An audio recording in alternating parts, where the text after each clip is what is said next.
Capítulo 19. Caminhos de petição. E o que fazíamos nesse meio tempo? Continuou. A pior coisa que podíamos ter feito, algo pela qual deveríamos ter sido desprezados com mais razão do que por aquilo que de fato éramos. Traímos Amália, nos livramos do seu comando silencioso. Não podíamos mais continuar vivendo assim, totalmente sem esperança. Não era possível viver. E começamos, cada qual à sua maneira, a pedir ou assediar o castelo para que nos perdoasse. Sabíamos, em verdade, que não éramos capazes de reparar alguma coisa.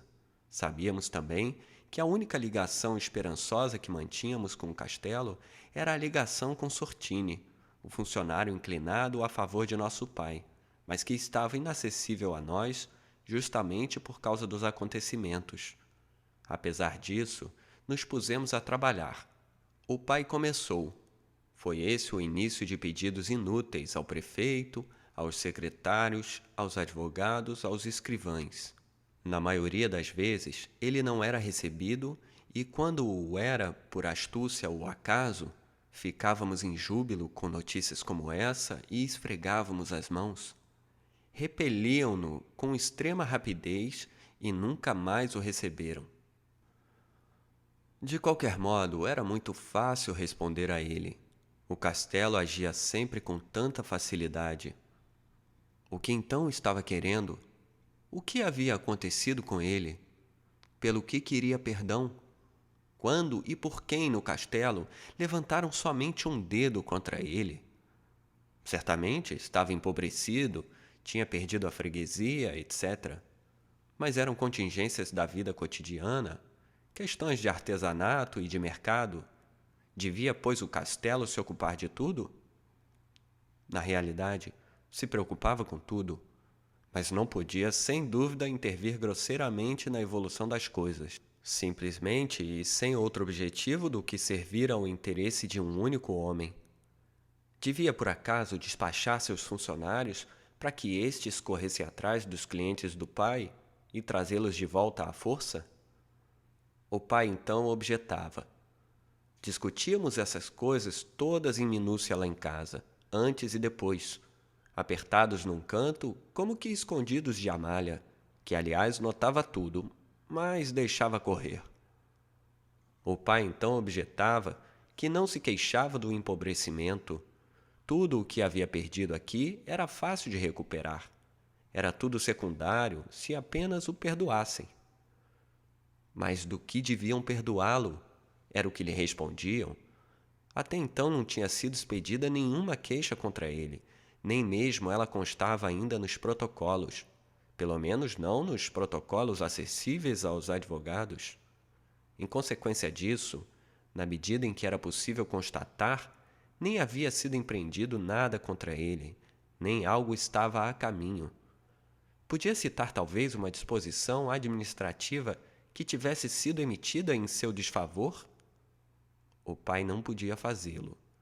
Ou tinha havido uma intervenção de um órgão administrativo? A esse respeito, o pai não sabia nada. Bem, se então ele não sabia nada, nem nada tinha acontecido, o que é que ele estava querendo? O que poderia ser-lhe perdoado? No máximo que agora importunava sem propósito as autoridades, mas exatamente isso era imperdoável. O pai não cedeu. Na época, continuava sendo muito forte e o ócio forçado lhe dava tempo de sobra. Vou reconquistar a honra de Amália, não vai levar muito tempo, dizia a Barnabás e a mim algumas vezes durante o dia, mas só em voz muito baixa, pois Amália não devia ouvi-lo. Além disso, era dito apenas em benefício de Amália, pois na realidade não pensava em absoluto na reconquista da honra, e sim no perdão.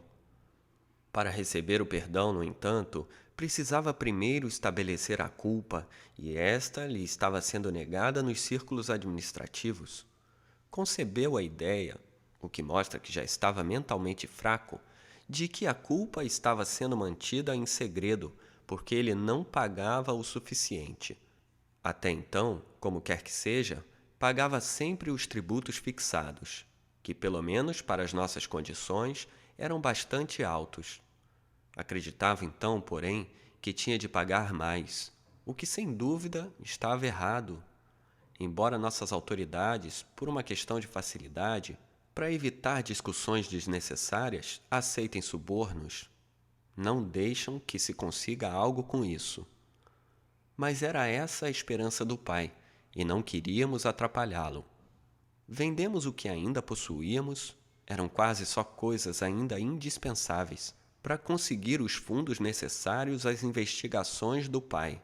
E durante muito tempo tivemos todas as manhãs a satisfação de vê-lo se pôr a caminho, ao menos com algumas moedas tilintando no bolso.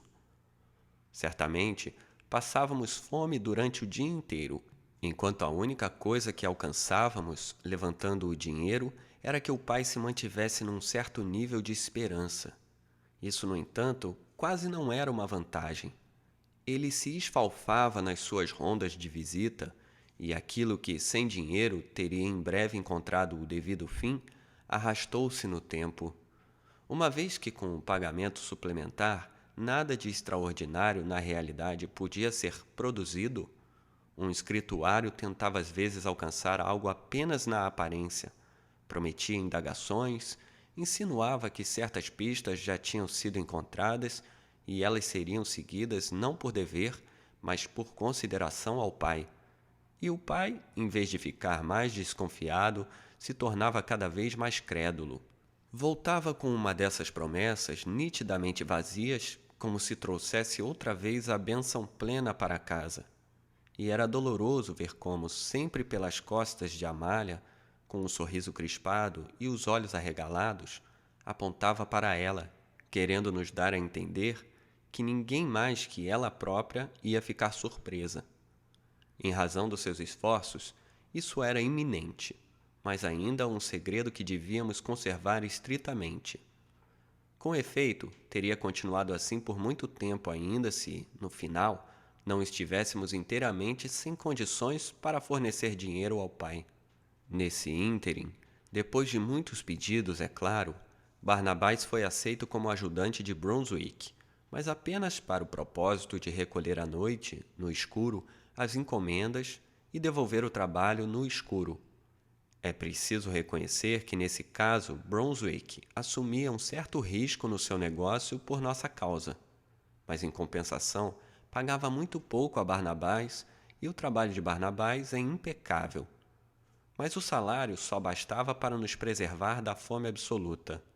Com grande cuidado e após muitos preparativos, comunicamos ao pai a suspensão do nosso apoio financeiro, o que ele, aliás, aceitou tranquilamente. Em sua mente já não era capaz de perceber a falta de perspectiva de suas intervenções, embora estivesse com certeza cansado das contínuas decepções.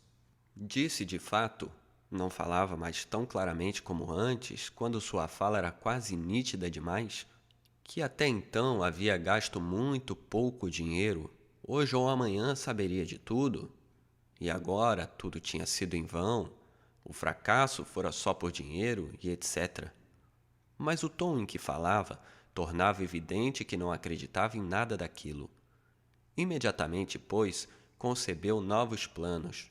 Uma vez que não havia conseguido provar a culpa e, por causa disso, não podia alcançar nada pelos canais administrativos, tinha de recorrer exclusivamente aos pedidos e se dirigir pessoalmente aos funcionários. Sem dúvida, havia entre eles alguns de coração compassivo, ao qual na verdade não deviam ceder em questões de ofício, mas só fora delas, quando eram surpreendidos na hora certa. Ká, que havia até então ouvido Olga completamente concentrado, interrompeu a narrativa com a pergunta: "E você não acha isso certo?" Na realidade, a continuação do relato devia oferecer a resposta, mas ele estava querendo saber logo das coisas. "Não", disse Olga, "não se pode falar de compaixão ou de algo semelhante. Por mais jovens e inexperientes que fôssemos, isso nós sabíamos e naturalmente o pai também, mas ele o havia esquecido, tanto essa como a maioria das coisas. Ele tinha planejado se estabelecer na via principal, perto do castelo, lá por onde passam as carruagens dos funcionários, e se de algum modo a oportunidade aparecesse, apresentar seu pedido de perdão. Sinceramente falando, um plano sem qualquer sentido, mesmo se o impossível acontecesse e o pedido de fato chegasse ao ouvido de um funcionário. Mas será que um funcionário pode individualmente perdoar? Seria no máximo assunto da autoridade conjunta, mas mesmo esta provavelmente não pode perdoar, apenas julgar. Mas como um funcionário tem condições, mesmo querendo descer da carruagem e cuidar do assunto, segundo aquilo que o pai, o pobre, velho, envelhecido homem, lhe balbucia, de formar uma imagem da questão? Os funcionários são muito cultos, porém apenas unilateralmente. Em sua especialidade, um funcionário atravessa logo com o olhar, por uma simples palavra, toda uma série de pensamentos. No entanto, coisas de outra repartição você pode explicar-lhe horas a fio. Talvez ele acene com a cabeça cortesmente, mas sem entender uma palavra. Tudo isso é óbvio com certeza. Uma pessoa busca os pequenos assuntos administrativos que lhe interessam pessoalmente, matéria trivial que um funcionário despacha com um dar de ombros. A pessoa tenta compreender essa coisa até o fundo e terá uma tarefa pela vida toda e não chegará ao fim. Mas se o pai esbarrasse num funcionário competente, este não iria resolver nada sem os autos preliminares, particularmente na via principal. Ele não pode conceder um perdão, apenas tratar a questão pelos meios administrativos e, visando esse objetivo, apontar de novo só o trâmite oficial. Mas para alcançar isso, o pai já tinha malogrado totalmente. Como as coisas já deviam ter ido longe para o pai, para que ele quisesse de algum modo se impor através desse novo plano? Se existisse alguma possibilidade dessa natureza, mesmo a mais remota, a via principal devia fervilhar de petições. Mas já que no caso se trata de uma impossibilidade que impregna a pessoa desde a formação escolar mais elementar, naquele lugar ela é totalmente vazia.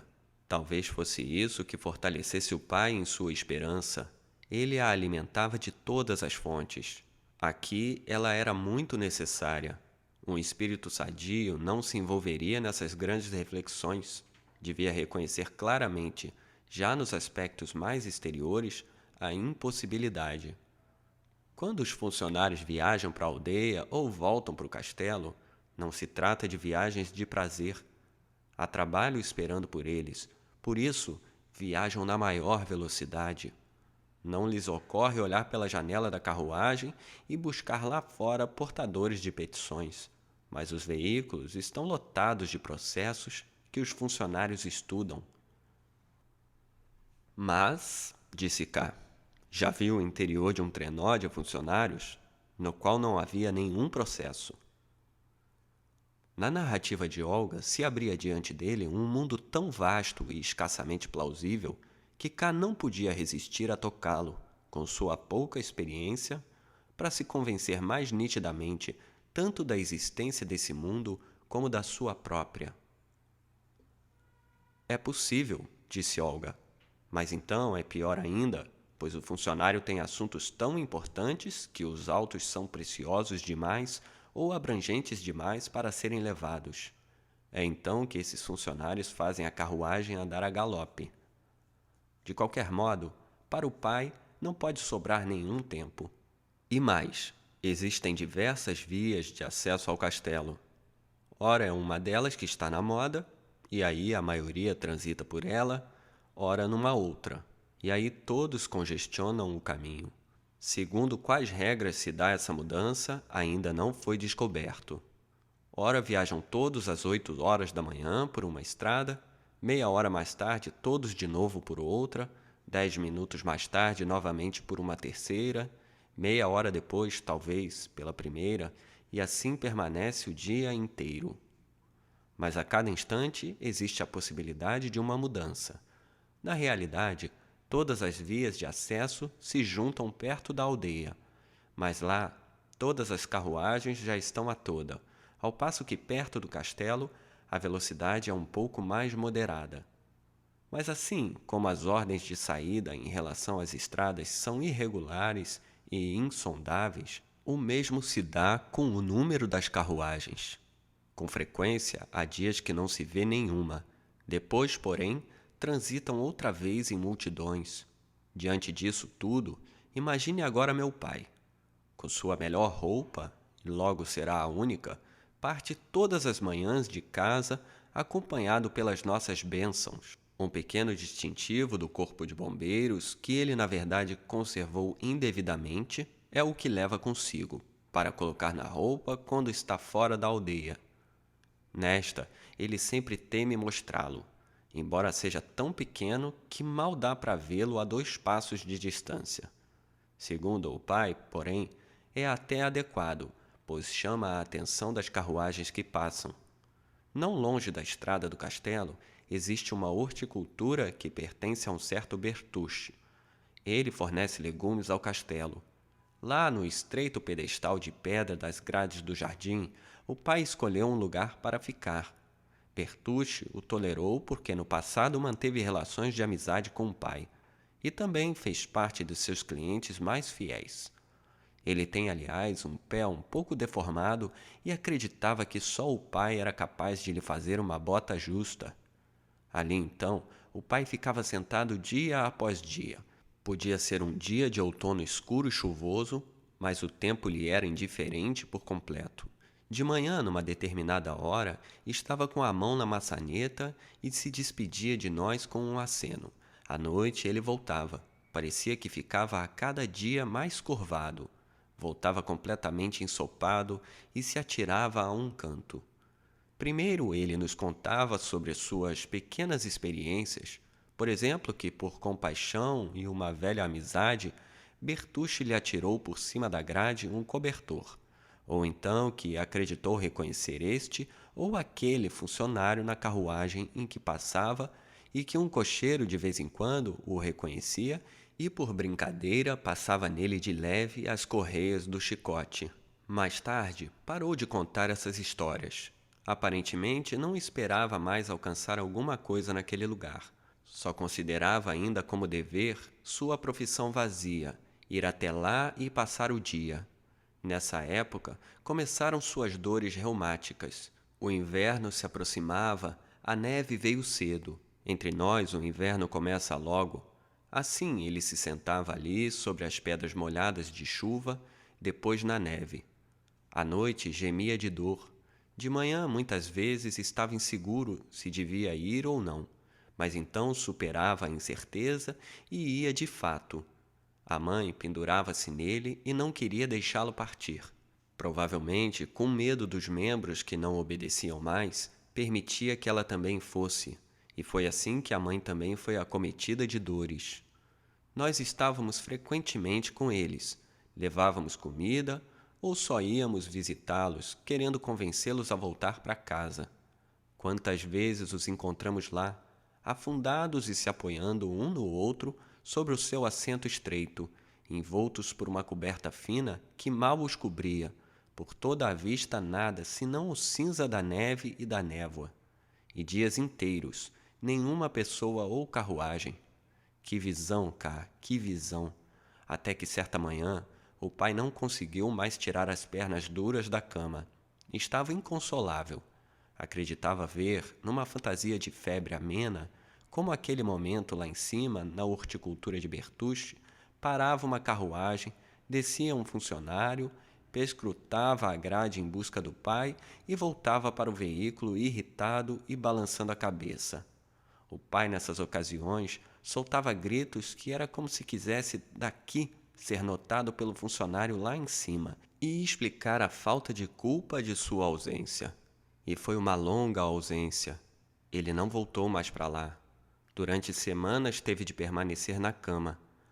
Amália assumiu a tarefa de servi-lo, tratá-lo, cuidar dele, tudo. E, em verdade, mantém-se assim, com pausas até hoje. Ela conhece ervas que acalmam as dores, quase não precisa de sono, nunca se assusta, não tem medo de nada, jamais é impaciente. Fazia todo o trabalho para os pais, ao passo que nós, sem poder ajudar em alguma coisa, ficávamos rodeando por ali inquietos. Ela se conservava em tudo fria e silenciosa. Quando então o pior havia passado e o pai conseguiu sair da cama com esforço, apoiado à esquerda e à direita cuidadosamente, Amália se retirou logo e o entregou a nós. Fim do capítulo.